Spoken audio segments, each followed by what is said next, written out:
Então, seja muito bem-vindo a mais um vídeo aqui no canal. E hoje vamos tratar de um tema que eu já vi algumas decisões nesse sentido, que no meu ponto de vista são completamente absurdas e ilegais, mas são decisões que estão saindo aí no judiciário. Então, você tem que ficar muito atento se vai entrar com processo contra o INSS, se você é advogado e vai entrar com processo contra o INSS, ou se você conhece alguém que está precisando entrar com processo contra o INSS, se você mesmo, né, vai entrar com processo contra o INSS, aí sem estar acompanhado de um advogado. Então, muita atenção, porque os juízes estão apresentando uma exigência que, como eu falei, no meu ponto de vista, são exigências ilegais. E o que é essa exigência, então, que está sendo feita? Vamos aqui, olha só. Eu tomei o cuidado de esconder os dados sensíveis aqui desse processo, tá bom? Número, nome da pessoa, quem foi o juiz que deu a decisão, para não expor ninguém. Mas eu gostaria de alertar o seguinte: eu já vi essa decisão de igual teor em Pernambuco, tá bom? No Juizado Especial de Pernambuco tem um processo lá e veio uma decisão nesse sentido no final do ano passado, e agora nesse ano também veio uma decisão parecida lá no Juizado Especial em Rondônia. Então, eu vi algumas pessoas comentando sobre essa situação aqui e eu resolvi gravar um vídeo sobre isso. Então, olha só o que acontece. Nesse processo, a gente apresentou uma petição inicial. O pedido é de concessão de um benefício assistencial, um benefício de prestação continuada, previsto lá na Lei de Assistência Social, na Lei Orgânica da Assistência Social, o chamado BPC-LOAS. E aí o juiz despachou o processo e olha só o que veio. Sob pena de indeferimento da petição inicial e extinção do processo sem resolução do mérito, ou seja, o juiz disse que ele sequer ia apreciar o processo, sequer ia apreciar o meu pedido, como se houvesse um erro na minha petição, como se existisse algo grave ali que impossibilitasse a tramitação do processo. Intime-se a parte autora para, no prazo de 15 dias, apresentar renúncia expressa do valor que exceder a 60 salários mínimos, artigo 3º da Lei 10.259, a Lei do Juizado Especial Federal, para fins de fixação da competência, o que poderá se dar ou de próprio punho ou através de seu defensor constituído, sendo que, neste caso, o instrumento de mandato deverá conter autorização expressa e específica para renunciar ao valor excedente de 60 salários mínimos, certo? Então, vamos lá. O que acontece? No Juizado Especial Federal, eu já falei isso aqui em outros vídeos, para que você possa tramitar com o processo no Juizado Especial Federal, é necessário que a sua causa, tenha o valor de até 60 salários mínimos. Ultrapassado esse valor, você é obrigado a andar com o processo na Justiça Federal Comum. Essa é a regra geral do INSS, porque ele é uma autarquia federal. Então, como é uma autarquia federal, a gente vai tramitar na Justiça Federal.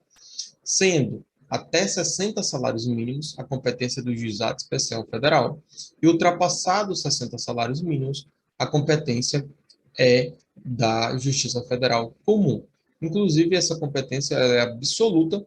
Absoluta quer dizer que não pode ser modificada. A lei define assim e tem que ser observado isso. Eu deixei destacado aqui uma decisão do TRF3, tá bom? E está justamente aqui, ó. Valor da causa inferior a 60 salários mínimos, Juizado Especial Federal. A competência do Juizado Especial Federal é absoluta para apreciar e julgar ações cujos valores não ultrapassem o valor de 60 salários mínimos nos termos do artigo 3º caput da Lei 10.259, tá bom? Então, importante a gente compreender que essa competência é absoluta e aí é mais ou menos isso que o juiz diz aqui, que o valor da causa tem que ser até 60 salários mínimos. Qual que é o problema desse despacho? No caso aqui desse processo, e de todos os outros que eu faço aqui no escritório, a gente não faz processo sem cálculos. Então, o cálculo foi devidamente apresentado, comprovando que esse processo aqui, que essa causa tem um valor inferior a 60 salários mínimos, tá bom? E aí foi essa aqui a resposta que eu dei. Vocês podem conferir aqui, ó, o início do processo é igual, o van aqui é igual também, e está aqui juntado por Breno Santos, né, advogado no processo. E aí o que que eu falei?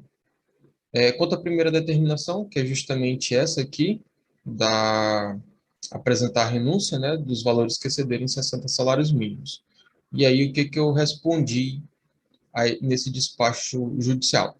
Conforme o artigo 3º da Lei do Juizado Especial Federal, compete ao Juizado Especial Federal processar, conciliar e julgar causas de competência da Justiça Federal até o valor de 60 salários mínimos, bem como executar as suas sentenças. Já para a fixação do valor da causa, determina o parágrafo 2º do artigo 3º da Lei do Juizado Especial Federal.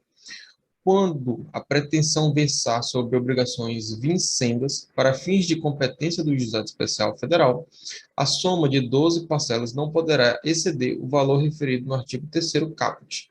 Por sua vez, determina o Código de Processo Civil, no parágrafo 1º do artigo 292, quando se pedirem prestações vencidas e vincendas, considerar-se-á o valor de uma e outra. Então, basicamente aqui, para a gente compor o valor da causa, eu tenho um vídeo, inclusive aqui no canal, explicando como que a gente calcula o valor da causa, como que a gente calcula o valor da condenação e qual a diferença disso, de valor da causa e valor da condenação. Tem 2 vídeos aqui que falam sobre essa temática. Mas, de forma resumida, eu vou calcular, por exemplo, o INSS, eu dei entrada lá no INSS em janeiro de 2021, e o INSS me apresentou aí uma negativa em dezembro de 2021, e eu entrei com esse pedido judicial em janeiro de 2022. Então, quais são as parcelas vencidas? São as parcelas que compreendem aí janeiro até dezembro de 2021. E as vincendas vão ser as parcelas, as 12 parcelas para frente. Então, de janeiro de 2022 até dezembro de 2022. De forma bem resumida, é isso. Se você tiver maiores dúvidas em relação a isso, procura aqui no canal esses vídeos ou deixa nos comentários pedindo o link que eu te mando, o link explicando melhor sobre essa questão. Mas o importante é o seguinte, a gente tem que calcular o que já venceu e mais 12 vincendas. Isso a gente faz o valor da causa e esse valor ele não pode passar de 60 salários mínimos. Então, é isso que diz aqui até esse trecho que eu destaquei, que eu li aqui para vocês. E aí eu continuo na petição. Assim, em nenhum momento a lei exigiu declaração de renúncia expressa de valor, mas sim exigiu que o valor da causa não ultrapasse 60 salários mínimos, considerando o somatório das parcelas vencidas e 12 parcelas vincendas, né? Mais uma vez aqui o que eu acabei de explicar. No presente feito, o cálculo do valor da causa foi devidamente elaborado e apresentado nos autos por meio da petição, tá? Como eu falei para vocês, né? Aqui a gente não faz processo, a gente não entra com as ações judiciais sem apresentar os devidos cálculos. E nesse caso aqui está lá nos documentos comprobatórios, né? Os cálculos das parcelas atrasadas e vencidas. Assim, para fins de fixação da competência, mostra-se desnecessário a parte autora apresentar qualquer renúncia de valor, tendo em vista que o valor da causa se encontra devidamente demonstrado nos autos, encontrando-se dentro dos parâmetros fixados na legislação. Então, eu apresentei essa petição, né, explicando que o valor da causa está devidamente apresentado, está devidamente calculado e apresentado no processo, e, portanto, não faz o menor sentido ter que renunciar a qualquer tipo de valor. Breno, tudo bem, entendi, mas qual que é o problema de fazer essa petição? Não seria mais fácil, né, do que evitar estar mandando o processo para uma nova decisão judicial? Até sim, tá? Poderia ser mais fácil. Entretanto, a gente nunca sabe a interpretação que isso pode surgir mais para frente. De repente, pode vir a interpretação de que você renunciou a 60, o excedente a 60 salários mínimos. No final do processo, você descobre que teria direito a muito mais do que isso, e aí fica a discussão. Você renunciou só no valor da causa? Você renunciou na condenação? Em que pese a gente tem um entendimento claro que o valor da causa é uma coisa valor da condenação é outra coisa, a gente nunca pode deixar de tomar todas as cautelas legais, tá certo? Esse entendimento ele já foi firmado pela Turma Nacional de Uniformização, tá? Até destaquei aqui uma decisão, pedido de uniformização de jurisprudência, conhecido e parcialmente provido para reafirmar a tese de que o valor da causa, questão de competência, olha só, tá bem claro aqui, né? Que pode ser limitada a 60 salários mínimos nos termos do artigo 260 do Código de Processo Civil, não se confunde com o valor da condenação, que, a partir da data do ajuizamento da ação, pode superar esse limite. Então, na data do ajuizamento da ação, as parcelas vencidas e as vincendas, as 12 vincendas, não pode ultrapassar o valor de 60 salários mínimos. Porém, o valor da condenação, sim, pode passar. E aí, quando você cria confusão entre esses dois institutos, você pode já ter problema lá na hora da execução da sua sentença, tá certo? Mas, volto a dizer, é muito claro aqui que elas são coisas diferentes, mas também é muito claro na lei que a competência é absoluta e que deve ser apresentado os cálculos do valor da causa. E mesmo assim o juiz, ele dá esse tipo de despacho, exigindo que a pessoa apresente uma renúncia aos valores excedentes, né? Então, no meu ponto de vista aqui, extremamente legal esse tipo de despacho, esse tipo de decisão, principalmente quando consta o valor da causa. Se não constasse o valor da causa, né, ou se não constassem os cálculos do valor da causa, eu poderia até entender, tendo em vista que o STJ já resolveu que é possível, né, renunciar os valores para possibilitar que a tramitação ocorra no Juizado Especial Federal. Então, está aqui, primeira sessão, admite renúncia a valores para demandar em juizado especial federal e evitar fila de precatórios. Então, se por acaso você entrou com um processo desacompanhado de advogado, ou se o advogado não apresentou os cálculos, eu até consigo entender, né, minimamente aqui esse tipo de despacho, determinando renunciar o excedente a 60 salários mínimos por causa da questão da competência absoluta.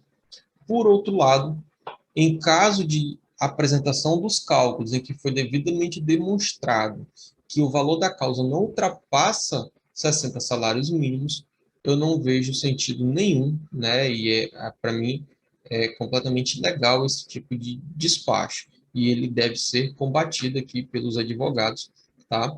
Levando essa mesma argumentação que eu apresentei aqui, né? Que a competência é absoluta e que a lei determina a forma de cálculo, a lei não exige nenhum tipo de renúncia, tá? Se houver a renúncia, ela tem que ser expressa e é uma faculdade, conforme foi decidido aqui pelo STJ. Mas só faz sentido, mais uma vez, se não existem os cálculos. Se você fez os cálculos, se você viu que na hora do ajuizamento da ação o valor da causa não supera 60 salários mínimos, não existe motivo pelo qual renunciar ao excedente, tá? Fazendo isso, a única coisa que você vai conseguir é gerar problemas na hora da sua execução, tá?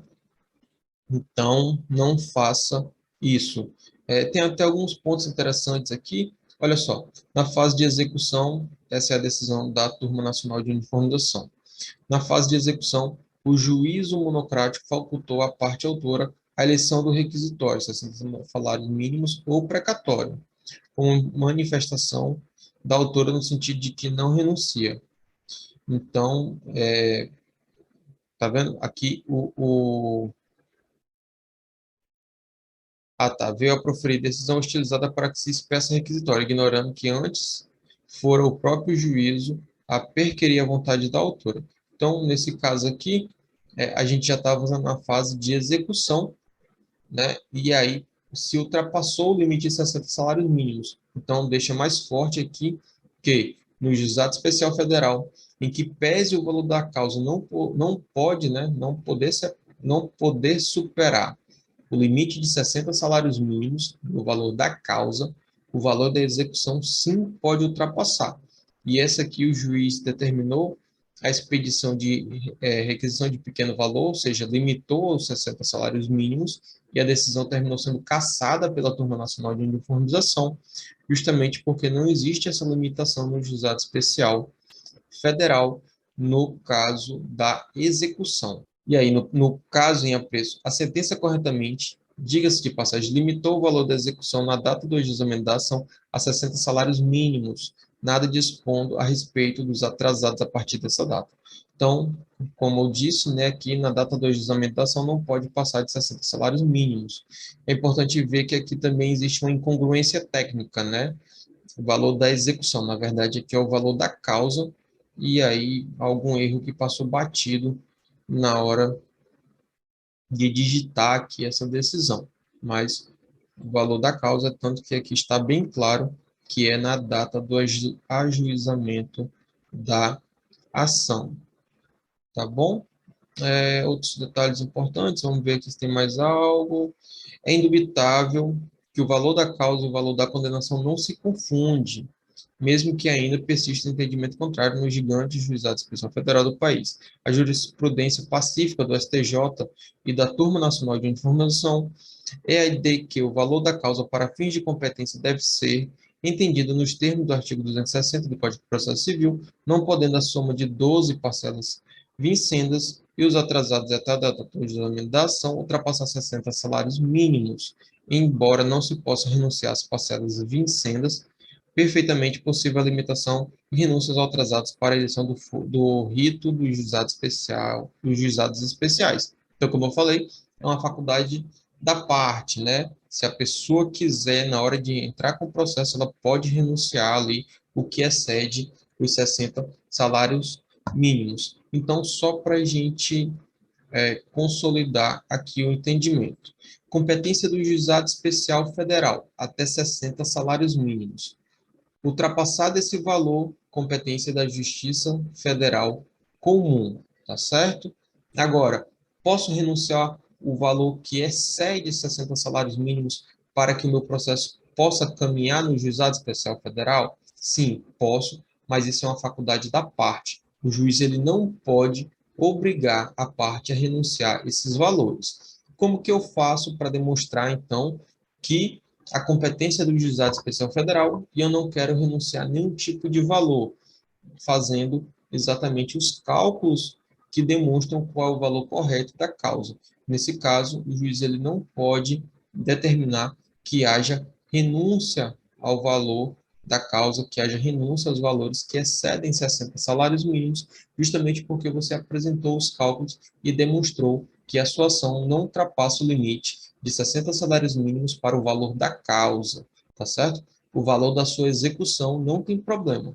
Se o processo tramitou corretamente no Juizado Especial Federal, a sua execução ela pode sim ser superior a 60 salários mínimos. Lembrando que nessa situação, o pagamento ele vai ocorrer por precatório e não por requisição de pequeno valor, tá certo?